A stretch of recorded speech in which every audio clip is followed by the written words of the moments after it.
শারীরিক অসুস্থতা দিন দিন বাড়তেছে, মাথা ব্যথা বাড়তেছে, হার্টে ব্যথা বাড়তেছে, বুকে ব্যথা বাড়তেছে, মানে সর্বলাইনের ক্ষতি ছাড়া ভালো তেমন নাই বললেই চলে। আর সেই মোবাইলটা যদি 24 ঘন্টা গুনার কাজে ব্যয় করে, সারা রাত মোবাইল চালায়, ঘুম নষ্ট, সারা রাত দরজা জানালা বন্ধ, চোখের গুণা, জবানের গুণা, অন্তরের গুণা, কানের গুণা, হাতের গুণা, সারাটা রাত। আল্লাহ সবাইকে হেফাজত করেন।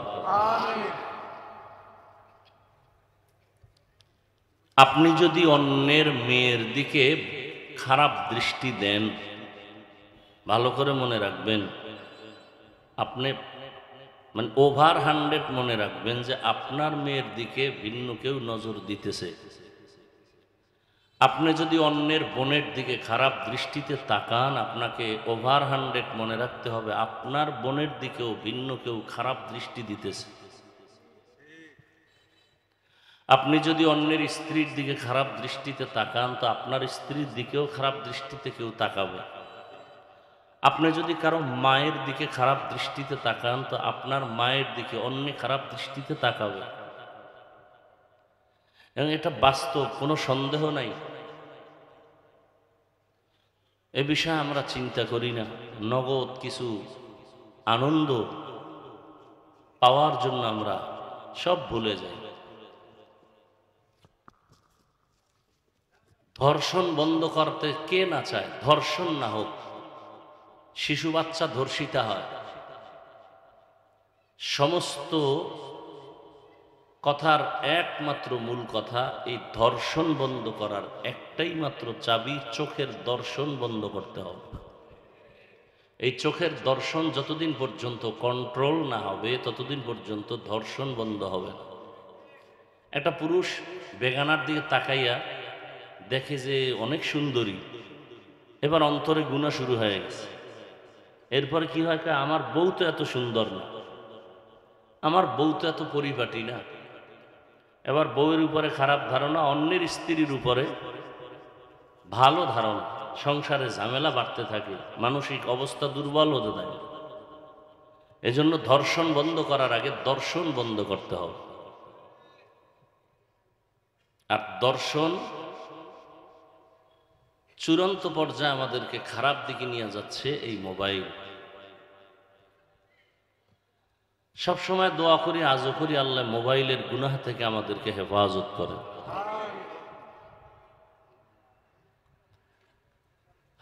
সংক্ষেপ 2-4টি কথা বলার নিয়তে কোরআন হাকিমের এক আয়াত অংশ তিলাওয়াত করেছি, রসুলের একটি হাদিসের অংশ পড়েছি। আল্লাহ বলেন, লাকাদ কানা লাকুম ফি রাসূলিল্লাহি উসওয়াতুন হাসানা, অবশ্যই তোমাদের জন্য রসুলের মধ্যে রয়েছে উত্তম আদর্শ। নবীজি বলেন, আমি বিদায় বেলা 2টা জিনিস তোমাদের মাঝে রেখে গেলাম, আঁকড়াইয়া যদি ধরো তো ইমানও যাবে না, সম্মানও যাবে। ভাই ফ্যানটা অন্যদিক ঘুরাই দাও তো। সম্মানও যাবে না, ইমানও যাবে না। আমি অসুস্থ, জ্বর, কঠিন জ্বর, ঠান্ডা। ওই গতকালকে সিলেটে গেছি, মসজিদের মধ্যে মাহফিল, গরম আর গরম, ঘাম পড়তেছিল। এর মধ্যে আবার বাইরে নামলাম, বৃষ্টি, আজকে সকাল থেকে আবার জ্বর। তো যাই হোক, তো রসুল বলেন 2টা জিনিস রেখে গেলাম, আঁকড়াইয়া ধরো, ইমানও যাবে না, সম্মানও যাবে না। 1500 বছর পরে আজও এই 2 জিনিস যারা আঁকড়ায় ধরছে, এদের সম্মানও আছে, ইমানও আছে। 2-এর 1 হলো কোরআন, দ্বিতীয় হলো রসুলের আদর্শ। তর্জমা শেষ। ব্যাখ্যাটা দেওয়ার আগে ভূমিকায় 2-4টি কথা, যেহেতু বর্তমান বাংলাদেশে মুসলমানের সামনে আমাদের ওলামায়ে কেরাম বেশিরভাগ রবিউল আউয়ালের আলোচনা করতেছেন। রবিউল আউয়ালের আলোচনা করে এবং বিশেষ করে 12 তারিখটা খুব উদযাপন করে। আর সরকারও ওই দিন বন্ধ ঘোষণা দিয়েছেন। তো অনেকে জানি না কেন বলে, হিংসার বশীভূত হয়ে বলে, না অন্য কোনো চিন্তা, আল্লাহ ভালো জানেন, বলে যে সরকার আবার ইকো দিলেন কা, এই মেশিনও লাফি রিভাব দাও, ইকো হয় কেন? সরকার যদি রবিউল আউয়ালের 12 তারিখ বন্ধ দেয়, মিলাদুন নবী, ঈদে মিলাদুন নবী, তো তোমরা মানো না কেন? আমাদের দেওবন্দি কওমি তাবলিগলা এদেরকে বলে। আমরা যদি আবার প্রশ্ন করি, সরকার বেসরকারি প্রত্যেকটা চাকরিজীবী ব্যবসায়ীরা রসুলকে মহানবী মহামানব বলে, বলে না? কথা বলেন না কেন? তোমরা কেন স্বীকার করো না? আসলে দিন ইসলাম এটা সৌদি আরবও দলিল না। রসুল কি বলছেন? দুই জিনিস আঁকড়ায় ধরো, সৌদি আরব আর আমেরিকা। কি? কোরআন আর হাদিস, রসুলের আদর্শ। এখন কোরআনও বুঝবা না, হাদিসও বুঝবা না, কি করবা? সেই ক্ষেত্রে সাহাবায়ে কেরামদের ইজমা, কোন এক বিষয়ে সমাধান স্পষ্ট কোরআনেও নাই, স্পষ্ট নেই, অস্পষ্ট আছে। হাদিসে খুঁজতে গেলে দেখা যায় দ্বিমুখী সমাধান। এখন সমাধান কই পাই? নবীজি বলে গেছেন, সাহাবায়ে কেরামের ইজমা। দলিল قال رسول الله صلى الله عليه وآله وسلم عليكم بسنتي وسنة الخلفاء الراشدين المهديين। রহমতের নবী বলেন, আমার আদর্শ সুন্নতকে তোমরা আঁকড়াইয়া ধরো, আর আমার খলিফা আবু বকর, ওমর, ওসমান, আলী, খুলাফায়ে রাশেদা, এদের সুন্নতেরও তোমরা আঁকড়াইয়া ধরো। তাহলে আমার আদর্শের নামও সুন্নত, আমার খলিফা খোলাফায়ে রাশিদিন চারজন, এদের আদর্শও সুন্নত। একই শব্দ ব্যবহার করলেন রসুল নিজে। আর আমার খলিফারা কেমন দামি ব্যক্তি, বলে এরা রাশেদিন, অর্থাৎ জান্নাতের নিরেট পথ দেখানেওয়ালা।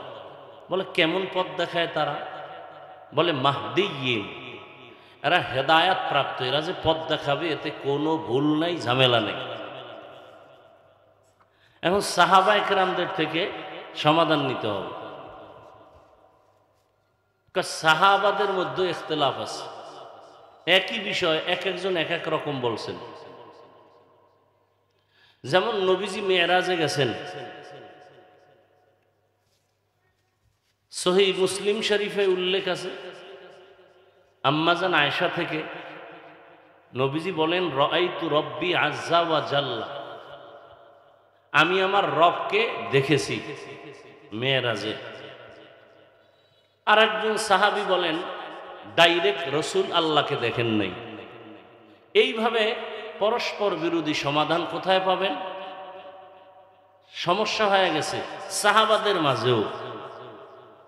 শেষ ঠিকানা সমাধানের তাও রসুল বলে গেছেন, মুজতাহিদ ইমাম যারা, তারা ইজতিহাদের মাধ্যমে, গবেষণার মাধ্যমে সমাধান বের করবেন, কোরআন হাদিস রিসার্চ করে, মন গড়া না। তাদের সমাধানগুলি তুমি মেনে নাও।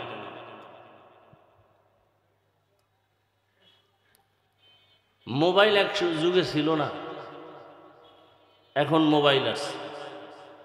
একজনে মোবাইল পকেটে নিয়ে নামাজে দাঁড়াইছে, রিংটোন বন্ধ করতে মনে নেই, নামাজের ভেতরে রিংটোন চলছে, নিজের নামাজও নষ্ট হবে হবে ভাব, পুরা মসজিদের মধ্যে আওয়াজ। কি করবে? হাদিসেও সমাধান নাই, কোরআনেও নাই, সাহাবাদের মধ্যেও নাই।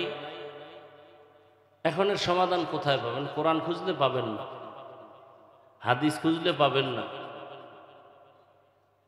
মুজতাহিদ ইমামগণের বাতানোই 4 ফর্মুলা সামনে রেখে, কোরআন, হাদিস, ইজমা, কিয়াস, এই 4টা মূলনীতি সামনে রেখে সমাধান করবেন। কিয়ামত পর্যন্ত মুফতি সাহেবরা তারা সমাধান বের করবেন। ওই সমাধান মেনে চলতে হবে, তাহলে নাজাত পাওয়া যাবে। মন গড়া চললে, কেউ যদি মন গড়া চলে, তার জিন্দেগি মরার আগেই বরবাদ। একটা প্রতিষ্ঠান চালানোর জন্য নিয়ম নীতি লাগে। একটা স্কুল চালায়, তার নিয়ম আলাদা, মাদ্রাসা চলতেছে নিয়ম আলাদা, ফ্যাক্টরি চলতেছে, তার কিছু নিজস্ব নিয়ম নীতি আছে, নাইলে চলবে না। আল্লাহ তো রসুল দুই জিনিস ধরে রাখতে বলছেন, কোরআন আর সুন্নাহ। এই দুই জিনিস এখনো যাদের কাছে আছে এরা সর্বোচ্চ সম্মানে আছে, ঈমানও আছে।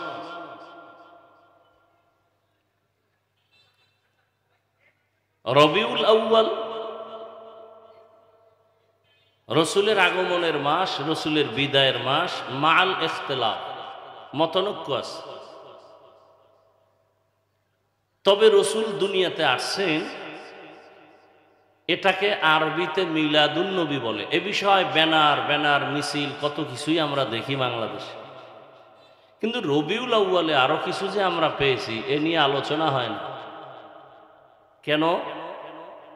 মানুষ নফসের গোলাম, মনের উল্টা মানতে চায় না, করতে চায় না, বুঝতে চায় না। কারণ আমাদের পেছনে দাওয়াত দেয় শুধু নবীরা, তাদের পরে বর্তমান দুনিয়াতে যারা দাওয়াতের কাজ করেন, মানুষকে দিনের দিকে ডাকেন, এরা এক দল। সারা দুনিয়াতে দল একটা, যাদেরকে ওয়ারাসাতুল আম্বিয়া বলে, উলামায়ে কেরাম।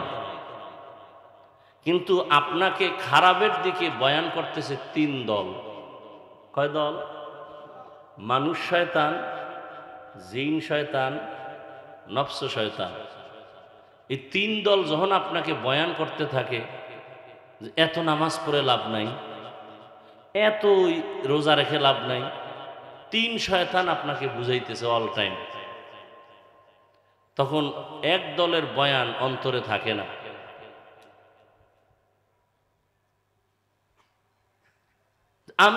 আমি আপনাদেরকে বয়ান করতেছি আপনারা যেন রসুলের আদর্শের দিকে আসেন, নামাজ পড়েন। কিন্তু আমার বয়ানটা যদি অন্য আলেমের বিরুদ্ধে গালাগালি হয়, তো আপনি কি পাবেন আমার থেকে? ফলাফল কি পাবেন? যে বয়ান থেকে পাইলাম যে আলেমরা খারাপ, তখন আর বলবে না অমুকে খারাপ। আপনি বুঝেন বাংলাদেশের অবস্থা। বাংলাদেশে দাঁড়াইয়া কিছু টুপিওয়ালারা বলে রসুলের সাহাবী, জান্নাতের দ্বিতীয় সাহাবী হযরত ওমর, তিনি ভণ্ড। বাংলাদেশে দাঁড়াইয়া এই কথাও যদি বলে, তাহলে বুঝেন আমাদের ধর্মের কি হালাত। শুধু সমস্যা কি, 20 রাকাত তারাবি পড়তে কষ্ট হয়। এই 20 রাকাত তারাবি চালু করছেন হযরত ওমর, জামাতের সাথে সবাইকে নিয়ে মসজিদে নববীতে, এবং সেদিন থেকে আজও পর্যন্ত, করোনার আগ পর্যন্ত 20 রাকাত ছিল, করোনায় কমায় দিছে অর্ধেক। কত বলেন? তা আপনি 20 রাকাত পড়বেন না, আপনাকে কেউ কাফের বলার অধিকার নেই। আপনি 8 রাকাত পড়েন, আপনাকে গুনাহগার বলার কারো অধিকার নেই। কিন্তু আপনি কোন রাগের কারণে ওমরের গালি দিতেছেন? এই রাগটা কার সাথে? এই যে ওমরা করে আসলাম, কত আল্লাহর বান্দারা বাইতুল্লাহর দিকে পাও দিয়ে ঘুমায়, আজান একামত শুরু হয়েছে, উঠা দাঁড়ায় গেছে, অজু টজু লাগে নেই, কেউ হাত ছাইড়ে দিয়ে দাঁড়ায় রয়েছে, কেউ বুকে, কেউ নাভির নিচে, কোনো টেনশন নাই। কেউ দেখলাম এবছর একেবারে তাজা তাকায় দেখতেছি, নামাজের সেজদায় গিয়া একটা পকেট থেকে কাঠের টুকরা বের করে কপালের তলে দিছে। কারণ কি? কয় যে ইবলিস সেজদা দিয়ে জমিন নাপাক করছে, এই জন্য আর জমিনে সেজদা দেয়। আচ্ছা বলেন তো, মক্কা মদিনায় সারা দুনিয়ার এত লাইনের মানুষ যে আসে, এত ফেরকা, বলেন তো কোন বছর হজের মৌসুমে কিলাকিলি করে 2-4 জন মারা গেছে এই মাসালা মাসাইলের বিষয়? কি যুবক বাবারা বলেন? কোনো ঝগড়া আছে? মারপিট আছে? সোনার বাংলায় গজবটা কেন? এত দ্বন্দ্ব কেন? আমি নাভির নিচে হাত বাঁধতেছি, সমস্যা কোথায়? আপনি বুকে হাত বাঁধেন, আমি তো আপনাকে গালি দেই না, তা আপনি আমার সালাম দেন না, দিলেও নেন না, এত হিংসা কেন? আমি তাবলিগের লাইনে চলি, কই আমি তো তাবলিগে আপনাকে করতেই হবে, না হয় জাহান্নামে যাবেন, এটা তো কেউ বলে নাই, বলি নাই। আপনি তাবলিগ ওয়ালা মনে করেন, আপনার অন্তরে চোখ বাঁকা নজরে তাকান কেন? আপনি 8 রাকাত পড়বেন তারাবি, আমরা 20 রাকাত পড়ি, কই 8 রাকাত ওয়ালাদের তো গালি দেই নেই, আপনি 20 রাকাত ওয়ালাদের সাথে বাজে নজরে তাকান কেন? এটা আপনার তাকওয়া? আপনি ইবাদত করেন আল্লাহ, বান্দার সাথে দ্বন্দ্ব কেন, ঝগড়া কেন? আপনি পারেন বুঝাইতে, আপনার অধিকার আছে বুঝাবেন, তাও গালি দিয়ে না, ভালোবাসা দিয়ে। টাকার লোভ দেখায় না যে এটা হক এটা বাতিল, আপনি বুঝাবেন। আল্লাহ আমাকে হেদায়েত দান করুন। চরম এক কঠিন হালাত। আর এখন ইউটিউব বাইরে, এই যে ইদানিং খালি ইউটিউবে ঢুকলেই দেখবেন পর্ব আকারে বক্তব্য দিতেছে, বলতেছে হাদিসও মানা যাবে না, শুধু কোরআন মানা যাবে, হাদিস বাদ। এগো হালাত কি হবে এদের? মাইয়া বলা ভবিষ্যৎ যারা আইবে কয়েকদিন, এরা এ বলবে যে কোরআনও বাদ।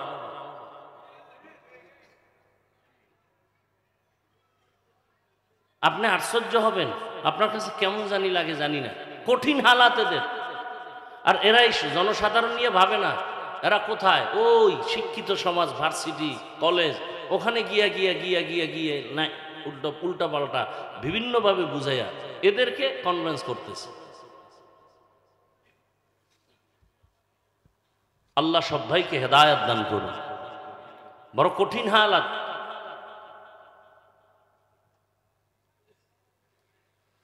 তো রবিউল আউয়ালে আমরা 4টা জিনিস পেয়েছি। মূল কথাগুলো ব্যাখ্যা দিব না, শুধু মূল এই কথাগুলো মনে রাখবেন। রবিউল আউয়ালে আমরা কয়টা জিনিস পেয়েছি? 4টা। 1, রসুলের বিলাদাত অর্থাৎ জন্ম মোবারক। 2, পেয়েছি রসুলের রিসালাত, আল্লাহ রসুলকে কিতাব দিয়েছেন রবিউল আউয়াল। 3, পেয়েছি রসুলের হিজরত, মক্কা থেকে মদিনায় হিজরত, রবিউল আউয়াল। 4, আমরা রবিউল আউয়ালে পেয়েছি রসুলের রেহলাত বা ওয়াফাত। কয়টা হইল? 4টা। বেলাদাত, রেসালাত, হিজরত, ওয়াফাত, এই 4টা রবিউল আউয়ালে পেয়েছি। এই 4টার থেকে আবার কি ফল আসলো?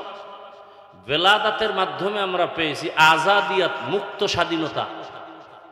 নবী আসছেন, আবু লাহাব খবর পাইয়া দাসীরে মুক্ত করে দিছে, আর গোলামি করা লাগবে না, ভাতিজার আনন্দে তোরে ছেড়ে দিলাম। নবী আগমন করছেন শুধু এই কারণে, 1000 বছরের প্রজ্বলিত আগুন পারস্যে নিভে গেছে, জুলুম চলতেছিল, জুলুম বন্ধ হয়ে গেছে। আর আপনারা জানেন আর একটা কথা, ওই সময় বাবা কন্যাদেরকে পছন্দ করতো না, কন্যা হলেই গলা টিপে হত্যা করে মেরে ফেলত। আল্লাহর কুদরত, মুহাম্মদ আসছে, আর সে থাকতে আমার রসুলের ইজ্জত রক্ষায় উম্মতেরা বাচ্চা মেরে ফেলবে, হবে না। ওই টাইমে, ওই সময় আরবে যত মহিলার পেটে বাচ্চা ছিল সবগুলোকে আল্লাহ ছেলে বানায় দিয়েছেন, একটাও মেয়ে হয় না। মেয়ে হলেই বাবাই কি করবে? মেরে ফেলবে। তাহলে মানুষ স্বাধীন হলো রসুলের জন্ম মোবারকের কারণে।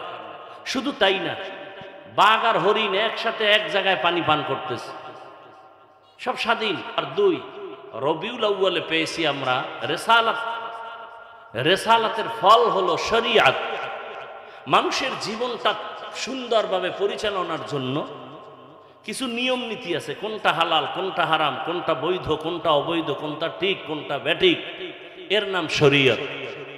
এই শরীয়ত প্রণেতা রসুলের মাধ্যমে আল্লাহ তৈরি করলেন, কিয়ামত পর্যন্ত এই প্রেসক্রিপশন চলবে। আর এটাকে যারা ফলো করবে তারা দুনিয়ায় সফল, আখিরাতেও সফল। কোনো তন্ত্রমন্ত্র দুনিয়াতে, আল্লাহর কসম 1000 কোটি বার, আল্লাহর কসম, ওয়াল্লাহি ওয়াল্লাহি ওয়াল্লাহি বিল্লাহি তাল্লাহি, কোটি কোটি বার আল্লাহর কসম, আল্লাহর রসুলের আদর্শ ছাড়া, শরীয়ত ছাড়া এ দুনিয়ায় যত তন্ত্রমন্ত্র, আব্রাহাম লিঙ্কনের গণতন্ত্র, মাও সেতুনের তন্ত্র, লেনিনের তন্ত্র, এরপরে কালমার্সের আদর্শ, এক কথায় দুনিয়ার সব তন্ত্র আর আদর্শ নাপাক, একমাত্র রসুলের আদর্শই পাক। কত 1000 বার কসমের ধাক্কা দিয়ে বলেছি, দুনিয়ার সব আদর্শ নাপাক। আব্রাহাম লিঙ্কনের আদর্শ নাপাক, মাও সেতুনের আদর্শ নাপাক, লেনিনের আদর্শ নাপাক, কালমার্সের আদর্শ নাপাক। কেন? ওরা মূলত মানুষটাই নাপাক, খায়ও নাপাক। যে 3 বেলা ভাত খাইয়ে বিড়ি টানে আর মদের বোতল নিয়ে দৌড়ায়, ওর দিমাগ ভালো? কথা বলেন, মদ পান করে আপনাদের এই জানা মতে কেউ জিকির টিকির করে? বরং বউরে মা কয়া ডাকে। তাহলে ওর দিমাগ ঠিক আছে? তো যত বড় ভিআইপি তত বড় মদখোর। সত্য কথাটা স্বীকার করেন, মানেন আর না মানেন। কি সোনার বাংলায় যত বড় ভিআইপি তত বড়? সত্য কথা বলেন। তাহলে দিমাগ ঠিক আছে? নাই। সকালে এক কথা, বিকেলে আর এক কথা। তাহলে এদের দিমাগ না পাক, চোখ না পাক, অন্তর না পাক, এদের থিওরিও না পাক। আর রসুল কেমন পাক? হিজরতের পথে সাপে আঘাত করছে আবু বকরকে, রসুল একটু লালা লাগাই দিয়েছেন, বিষ পানি হয়ে গেছে। সুবহানাল্লাহ বলতে কষ্ট লাগে না? রসুল কেমন পাক? আম্মা জান আয়েশা রাদিয়াল্লাহু আনহা বলেন, নবীজির ঘাম মোবারক আমি বোতলের মধ্যে ভরে রাখতাম, আর বড় বড় অনুষ্ঠানে আমরা আতর হিসাবে ব্যবহার করতাম। এত বছর আপনাদের অনেক জায়গায় বয়ান শুনাইছি ওহুদের ঘটনা।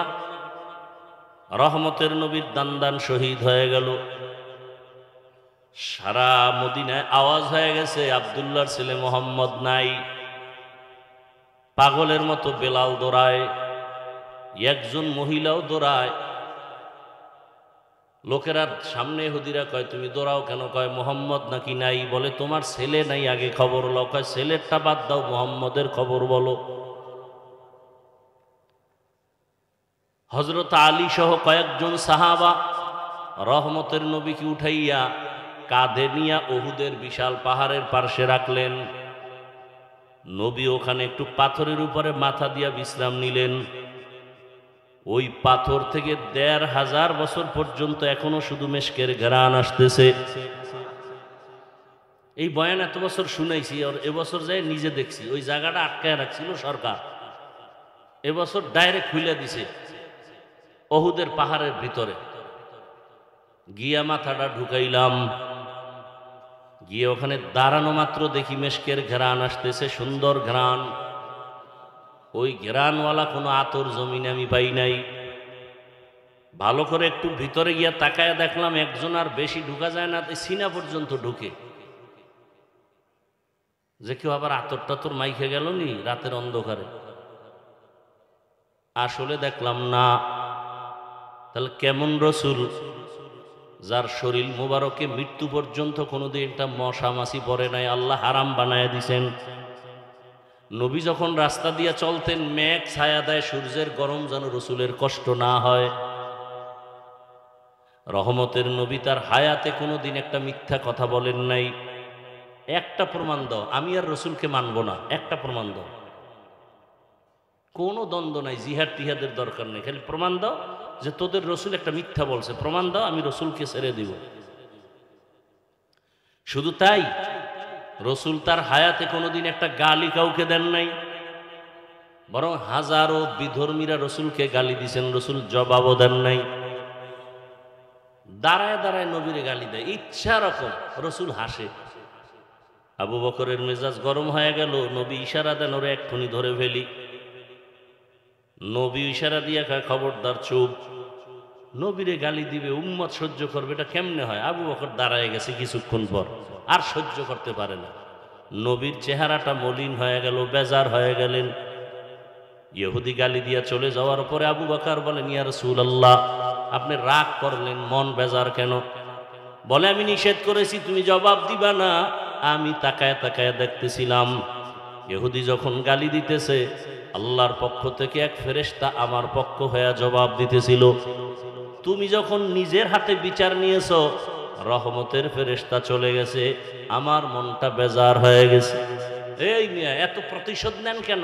আল্লাহর কাছে ছেড়ে দেন, কত ধানে কত চাল, তাকায় তাকায় দেখবেন। কিন্তু আকাম তো আমনেও করেন, ঝামেলা কি এক জায়গায় নি? ঝামেলা তো বহুত। আল্লাহ হেদায়াত দান করেন। রহমতের নবী কেমন পাক? নবী যেখানে কদম রাখেন দীর্ঘ বছর ওখান থেকে শুধু ঘ্রাণ। রহমতের নবীর চেহারা এত সুন্দর, কেউ যদি একবার তাকায় 7 দিনে আর ক্ষুধা লাগে না। এটা বুঝামু কেমনে? বুঝাইতে গেলে তো যেভাবে বুঝান লাগে আমার লজ্জা করে। একটা যুবক যুবতী ভালোবাসায় পইরা কিন্তু খানার দিকে খেয়াল থাকে না, বুঝে না। একটা যুবক যুবতীর পাগল, একটা যুবতী যুবকের আশেকা। খানার দিকেও চিন্তা নাই, ঘুমের চিন্তা নাই, কখন রাত ৩টা বাজে খবর নাই, মোবাইলে আকাম চলতেছে, রাত্র কখন শেষ হইল খবর নাই, ২ ঘন্টা ঘুমাইয়া আবার উঠে গেছে, দেখে মিস কল আসছেনি। বাবার টাকা চুরি করে, মায়ের টাকা চুরি কইরা মোবাইলে এমবি ঢুকায় কথা বলে। বাবার টাকা চুরি করো তো বাবারে জবাই করার থেকেও মারাত্মক অন্যায় করলি। কারণ যদি প্রত্যেকটা যুবক চিন্তা করত বাবায় মরে গেলে সব সম্পদ তো আমার হবে, কোনো সন্তান কোনোদিন বাবার টাকা পয়সার ডাইন বাম করত না। একজন স্ত্রী যদি মনে করত আমার স্বামী মরে গেলে সব কিছু আমার হয়ে যাবে, তাহলে কোনোদিন স্বামীর সম্পদ স্ত্রী ডান বাম করত না। আরে কথা ভালো করে মনে রাখবেন, পর্দার আড়ালের মা বোনেরা, যুবকেরা, দুনিয়াতে যত পুরুষ কামাই রুজি করে নিজের জন্য খুশির চিন্তা করে না, খাওয়ার চিন্তা করে না, ঘুমের চিন্তা করে না। প্রত্যেকটা পুরুষ চায় সন্তানের মুখে হাসি, স্ত্রীর মুখে হাসি, গাধার মতো কাজ করে, নিজের জন্য কিছু করে না। ঈদের সময় নিজে জামা কাপড় কিনতে পারে না, কষ্ট নাই, কিন্তু স্ত্রীর যদি দিতে না পারে, সন্তানের নতুন জামা কাপড় দিতে না পারে, মনে বড় কষ্ট। এই নিমক হারামরা এই বেচারার লাগে জুলুম করে, টাকা পয়সা চুরি করে ডাইনি বামে করে। এই নিমক হারাম, সন্তানও নিমক হারাম। ওই যে কয়েক মাস আগে দেখেন না বাড্ডা থানায়, কয়েক মাস না আরো বেশি হবে, 2 শিক্ষিত কুলাঙ্গার, বাবায় মারা গেছে, লাশটা থুইয়া 2 ভাই ঝগড়া করে বাবার টাকা পয়সা নিয়ে। লাশ দাফনেরও চিন্তা নেই। কার জন্য এত পাগল হয়ে গেছে? সেদিন এক উত্তরায় জুমা পড়াই এক বড় লোক কাঁদতেছে, ছেলেও জিগায় না, মাইয়াও জিগায় না। আমি আকাম করছেন কোন জায়গায় বলেন? মোহাব্বতের সাথে বলছি। কয় কি? আমি কি মাইয়া পোলার নামে ফ্ল্যাট লিখে দিছেন? কয় হা। আমি তাড়াতাড়ি ফাঁসি দেন, নাইলে বৃদ্ধাশ্রমে চলে যান, আপনার কপাল শেষ। আচ্ছা, বাবা মারা গেলে সম্পদ আল্লাহর আইনে, সরকারি আইনে কারা পাবে? ছেলে মেয়েরা না? তো ওই কুলের বলদ সন্তানের নামে দেওয়ার মানেটা কি? ও চুরি করে টাকা বানাইছে, জন্য নিজের নামে লিখতে পারে না। কথা বলেন না কেন? ও চোর, এই জন্য নিজের নামে লিখতে পারে না। মাইয়া পোলা, বউ, শালা শালি, দুনিয়া রাকাম করে লাভ কি? এই সুইস ব্যাংকে টাকা তো খাইতে পারলা না, লাভ হইল? 10 তলা বিল্ডিং ঘুমাইতে পারলা না, ঘুমান লাগে যদি জঙ্গলে, তো বিল্ডিং এর লাভ কি? এর সে খেরের ঘর ভালো। আল্লাহ হেদায়াত দান করুন। এর সে রিক্সাওয়ালা অনেক ভালো আরামে আছে, শান্তিতে আছে। অনেক বুড়ারা রিক্সা চালায় ঢাকার শহরে, অনেক টাকাওয়ালা মাস্তানরা 2, 4, 5 টাকার জন্য বুড়ার গায়ে হাত তুলে বেশি দিবে না। আরে গরিবের দিয়া দাও, ওর কলিজা ঠান্ডা হবে, আর সে আজিমে দোয়াটা লেগে যাবে, তোমার কপাল খুলে যাবে।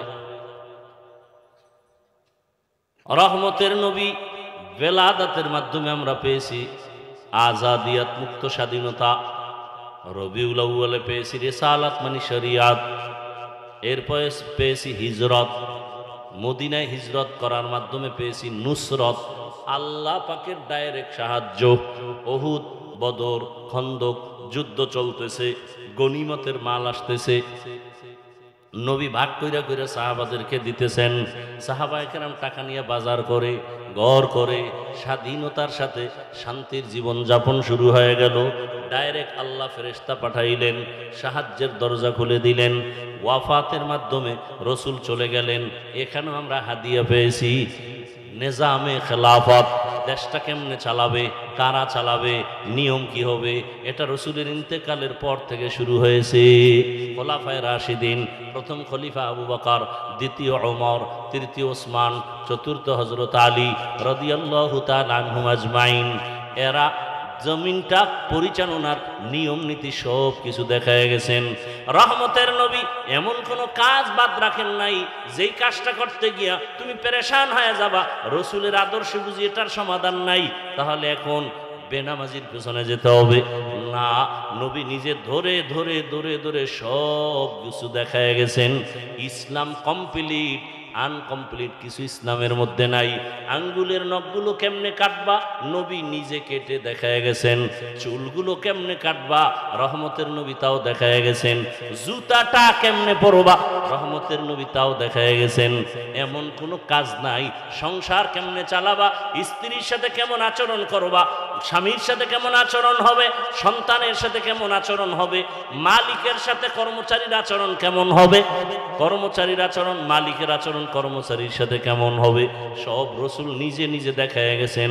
রসুলের কর্মচারী, রসুলের খাদেম আনাস রাদিয়াল্লাহু তাআলা আনহু 10 বছর খেদমত করলেন। আনাস বলতেছেন একটা সেকেন্ডের জন্য নবী কোনোদিন বলে না কাজটা এমন হলো কেন। ধমক তো পরের কথা, সমাজটাকে কেমনে চালাবেন নবীজি দেখায় গেলেন। ওই যে হজরে আসওয়াদের ঘটনা সবাই জানেন। মক্কার ভেতরে গোত্রের চেয়ারম্যান কয়েক গ্রুপ লাইগে গেছে, হজরে আসওয়াদ পাথরটা আমরা লাগাই, আর এক দলের নেতাকে আমি। সর্বশেষে সমাধান হয় না, নিয়ত করলো ঠিক আছে আব্দুল্লাহর ছেলে ইনসাফের কথা বলে, এর থেকে সমাধান নেই। নবীজি সমাধান দিতে গিয়ে বললেন আগামীকাল ফজরের নামাজের পর পর বাইতুল্লাহর পার্শ্বে যে আসবে সেই হবে এই পাথরকে নিবে তার ফয়সালা দেনেওয়ালা, বা সে পাথর সরায় রাখবে, অর্থাৎ বাইতুল্লাহর সাথে এনে রাখবে। সবাই আইজার গুণ নাই, সবার আগে যাবে, সবার আগে গিয়ে দেখে রসুল সেখানে হাজির। এখন সমাধানটা নবী কি, নবীজি দইরা পাথরটা রাখতে পারেন, পাওয়ার তো পাওয়া গেছে কথা অনুযায়ী, কিন্তু রসুলের ইনসাফ কেমন। কয়েকটা চাদর লাও, চাদরের 4 মাথা, 4 মাথার 4 গোত্রের নেতা 4 কোনা ধরো, আর আমি মুহাম্মদ ধরবো না, আমি পাথরটা চাদরে উঠাই দিব, আবার তোমরা নিয়ে যাবা, আমি উঠাইয়া আবার রাখবো। রসুলের ইনসাফ, রসুলের ইনসাফ পেয়েছেন সাহাবায়ে কেরাম। ওমরে ফারুক ক্ষমতার আদালতে বসা, পার্শ্বে হযরত আলী। হঠাৎ একটা মহিলা আদালতে হাজির, ওমরের আদালত। ওমরের আদালত মানে কথার আগে তরবারি রেডি। কি নরম না গরম? নাম শুনলেই শান্তি গরম। কি যুবকেরা, এই ডান হাতের এই আঙ্গুলকে কি আঙ্গুল বলে? এই আঙ্গুল দিয়া বুকের উপরে যদি লেখো ঘুমের সময় আইন মিম রা ওমর, জীবনের স্বপ্নে কোনোদিন বাজে দোষ হবে না। কিন্তু সারা রাত মোবাইল চালায় যদি ওমর লেখো 13 বার, তো লাভ কি? আল্লাহ হেদায়াত দান করুন। ওমর বসা এসে মহিলা চিৎকার দিয়ে বলে খলিফাতুল মুসলিমিন, আমি জিনাকারিনী এক মহিলা, আমার পেটে অবৈধ বাচ্চা, আমার বিচার করেন। এত বড় সাহস তোমার? কাহা আমি কবরের আযাব আর পরকালের আযাব সহ্য করতে পারবো না, বিচারটা দুনিয়ায় হয়ে যায়। আমার পেটে বাচ্চা, অবৈধ বাচ্চা, আমি জিনা করেছি। ওমর কায় জল্লাদ রেডি নি? রেডি। রেডি হও। হযরত আলী হাতটা ধরে বলে মহিলার বিচার করতে গিয়া খলিফাতুল মুসলিমিন বেইনসাফি যেন না হয়। বেইনসাফি মানে মহিলার অপরাধ আছে কিন্তু পেটের বাচ্চার তো কোনো দোষ নাই, মহিলারে মারবেন, বাচ্চার অপরাধ কি? ওমরের মাথার মধ্যে লাগছে। ওমর কথা ফয়সালাটা তুমিই দাও।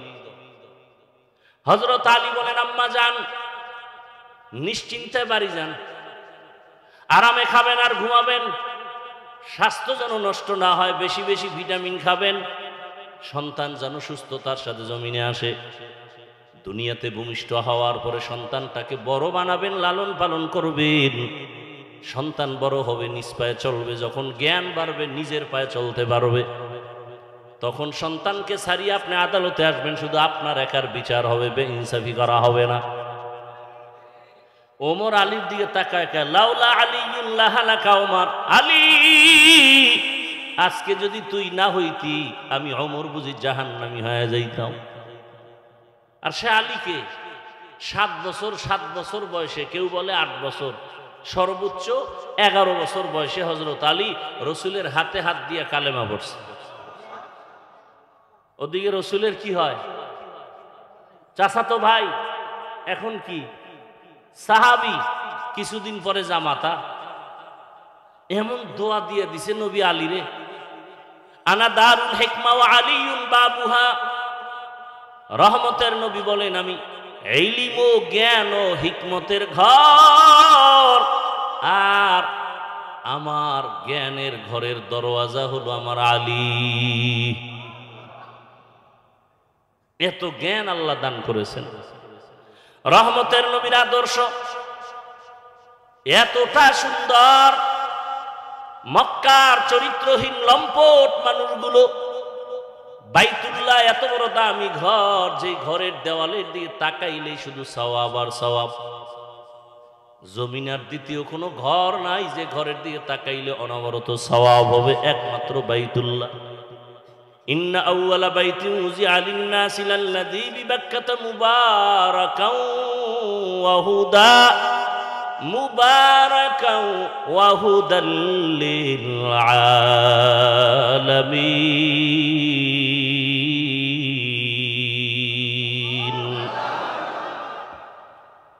এমন এক হেদায়েতের ঘর, কিন্তু মক্কার খারাপ মানুষগুলো নারী আর পুরুষ একসাথে উলঙ্গ হয়ে তাওয়াফ করে। আমগো কাপড় চুপুর না পারতো, এডি নিয়ে ওখানে যাওয়া ঠিক না, সবাই ল্যাংটা হয়ে চলো। বাস্তব কোন পশু জবাই করছে, রক্তগুলো লয়ে বাইতুল্লাহর দেওয়ালে মাকে, কয় কোরবানি কবুল। আল্লাহ বলেন, লা ইয়ানালাল্লাহু লুহুমুহা ওয়ালা দিমাউহা ওয়ালাকিন ইয়ানালুহুত তাকওয়া মিনকুম। নবী জানায় দেন, ওদের রক্ত গোশত আমার কাছে দাম নাই, আমার কাছে একমাত্র দাম অন্তরের তাকওয়া। হা ইন্না আকরামাকুম ইনদাল্লাহি আতকাকুম। বান্দা তুমি নামাজ পড়ো, রোজা রাখো, যা কিছু করো, কার জন্য করো? তোমার অন্তরে কি চাই আমি ওদিকে দেখে আসি। ক্বালা রাসূলুল্লাহি সাল্লাল্লাহু আলাইহি ওয়া আলিহি ওয়াসাল্লাম, ইন্নাল্লাহা লা ইয়ানজুরু ইলা সুওয়ারিকুম ওয়া আমওয়ালিকুম ওয়ালাকিন ইয়ানজুরু ইলা নিয়াতিকুম ওয়া আমালিকুম। আল্লাহ বান্দার নিয়ত দেখেন, নিয়তের হালাত কি, কি হালাতে, কোন নিয়তে বান্দা দান করে। আবু হুরায়রা থেকে হাদিস বর্ণিত, কিয়ামতের দিন সর্বপ্রথম 3 লোক জাহান্নামে যাবে। কেমন 3 ব্যক্তি? যাদের ব্যাপারে দুনিয়ার সব বিবেক বলে জান্নাতি। এর মধ্যে এক হলো গলা কাটা শহীদ, আর একজন হলো আলেম, আর একজন হলো মসজিদ মাদ্রাসা মানুষের কল্যাণে দান সৎকা করে এমন দানবীর। বুঝেন এবার সহিহ হাদিস। 3 ব্যক্তি জাহান্নামে যাবে, সবার আগে একজন গলা কাটা শহীদ, আর একজন আলেম, আর একজন হবে দানবীর। তাহলে এদের উপায় কি আর আমগো উপায় কি? রসুলের দেশের মানুষ এত খারাপ, কিন্তু রহমতের নবীর উত্তম আদর্শ, কাউকে গালি দেন না। নবী এত বয়ান করছিনি, আপনারা তো ঘড়ি দূরে বয়ে রয়েছেন, নিজে নামাজ পড়ে নাই, ফজর জোহর আসর মাগরিব এসাও পড়ে নাই, উঠে গেলেই টাইমের দিকে রে কম হয়ে গেল বয়ান। হ্যাঁ, আর রসুলের এত বয়ান লাগে নাই। ইহুদি মহিলা দুধের বাচ্চা নিয়ে আসছে, কথা বলতে পারে না, নবীরে প্রশ্ন করে আটকায় দিবে, বাচ্চা নিয়ে রওনা। রসুলের সামনে গিয়া বাচ্চাটা রসুলকে সালাম দিয়ে দিছে। ইহুদি মহিলা চাতাকায় রয়েছে, বাচ্চা আম্মু কইয়াও ডাকতে পারে না। মা জিজ্ঞাসা করে, তুই কারে সালাম দিলি? বলে রহমাতুল লিল আলামিন। মহিলা কয়, যেই বাচ্চা কথা বলতে পারে না সে যদি আপনাকে চিনতে পারে, আমি কেন পারি না? বেয়াদবি মাফ করবেন, আমারে কালেমা পড়ায়া দেন। নবীর বয়ান লাগে নাই, বেতের বাড়ি লাগে নাই, গালি লাগে নাই, ধমক লাগে নাই, আদর্শ দেখে কালেমাওয়ালা হয়ে গেছে। রহমতের নবীর আদর্শ পাই এত দামি হয়ে গেল, আল্লাহ জিব্রাইলকে পাঠায়, বলে লিস্টি নিয়ে নবীরে দাও, লিস্টির মধ্যে অনেকগুলো নাম আছে, নবী ঘোষণা দিয়ে দিক এই লিস্টির মানুষগুলো বিনা হিসাবে জান্নাতি। বলেন তো কয়জনার নাম? 10 জন সাহাবা। 1 নম্বরে কে? আবু বকর, দ্বিতীয় ওমর, এদের ইতিহাস পড়েন, জান্নাতের গ্যারান্টি পাইছে মরার পরে না আগেই। কিন্তু এগুলো ইতিহাস দেখেন তো, মোবাইলে আকাম না কইরা ভালো কাজ করার রাস্তা আছে না? কি গুগলে সার্চ দেন, মানুষের চোখ এর মধ্যে কি কি ডিজাইন দিয়া আল্লাহ বানাইছেন। এবার কাগজ কলম দিয়ে লিখতে থাকেন, কত শত দিস্তা আপনার শেষ হবে, আপনি শেষ করতে পারবেন না। আকাম দেখার টাইম কই? গবেষণা করেন, যদি ভালো মানুষ হতে চান, জ্ঞান অর্জন করেন, একটা মানুষ নিয়ে ভাবেন তো, আল্লাহর পরিচয় পেয়ে যাবে। একটা মানুষের মধ্যে আল্লাহ কি দিয়ে রাখছে। এই যে কথা বলতেছি, মাইকে বিদ্যুতের চার্জ যায়, ব্যাটারির চার্জ যায়, কিন্তু আমার কণ্ঠের চার্জ দিলাম কবে? এত হাজার কথা বের হচ্ছে, এগুলো কোন জায়গায় জমা? গাভীর দুধ পান করেন বাম হাত দিয়া, ডান হাতে বিড়ি টানে, বাম হাতে চা টানে, ভদ্র। ভাত খাইতে গেলে দেখবেন বাম হাত দিয়া লবণ লয়, কত ভদ্র। মানে বাম হাত তো বাথরুমে ব্যবহার হয়, ওটার একটা আলাদা ফ্লেভার আছে। তো হাসেন আপনারা ভাইরা আমার। আল্লাহ তাআলা কেমন করে মানুষ বানাইছেন গবেষণা করলে দেখেন। একই ফ্যাক্টরির থেকে, যেই ফ্যাক্টরি থেকে তেল আসে ওখান থেকে লবণ আসে নাকি? এমন গাজীপুরে এমন ফ্যাক্টরি আছে যে একই মেশিন থেকে তেল আর লবণ বের হয়। সিমেন্ট ফ্যাক্টরির থেকে রড বের হয়।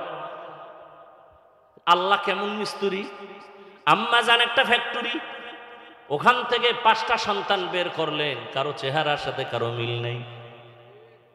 একই ফ্যাক্টরির সন্তান, কারো কণ্ঠের সাথে কারো কণ্ঠের আওয়াজের মিল নাই। কার কুদরত? সকালবেলা গাভীর দুধ দহন করে 20 কেজি, কালকে দহন না কইরা ওলামটা কেটে দাও, 10টা ফোঁটাও বের করতে পারো কিনা দেখো। 10 ফোঁটা বের হবে? ভাইরা আমার চিন্তা করেন, 30 পারা কোরআন যারা হাফেজ, ওদের মধ্যে 30 পারা কোরআন আছে। 8 বছরের সন্তানের পাগড়ি দিলাম, 6 মাসে হাফেজ হয়ে গেছে। কয় মাসে? এইবার দুনিয়াতে আধুনিক মেশিন বের হইছে, চেক আপ করে কিডনির ভিতরে, হার্ট ভিতরে কয়টা ব্লক আছে নাই, পুরাটা স্ক্রিনে দেখায় না। কোরআন শরীফটা ওর বডির কোন জায়গায় জমা আছে বের করতে পারবে পৃথিবীর কোন স্কিন? চিনো আল্লাহকে।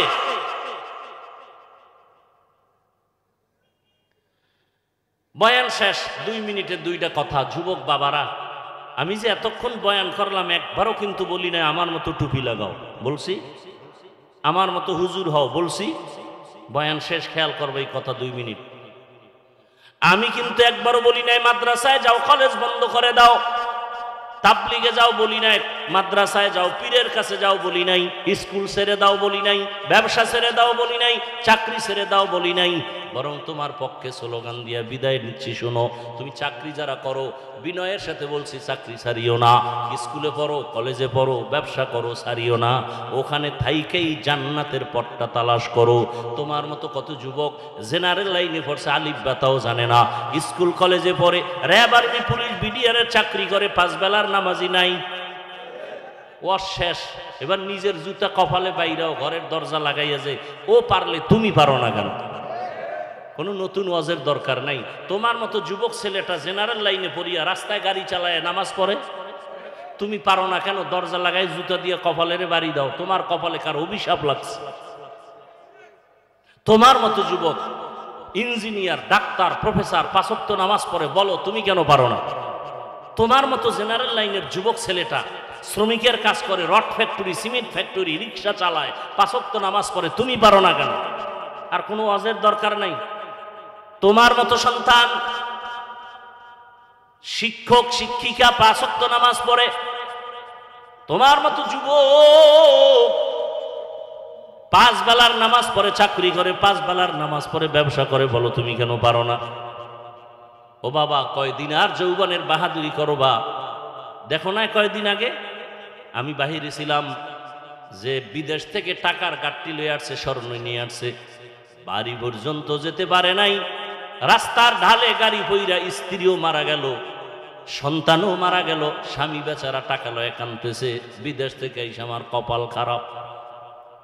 কি ফেসবুকের গোলাম ভাইরা, খবর নাই এদিকে।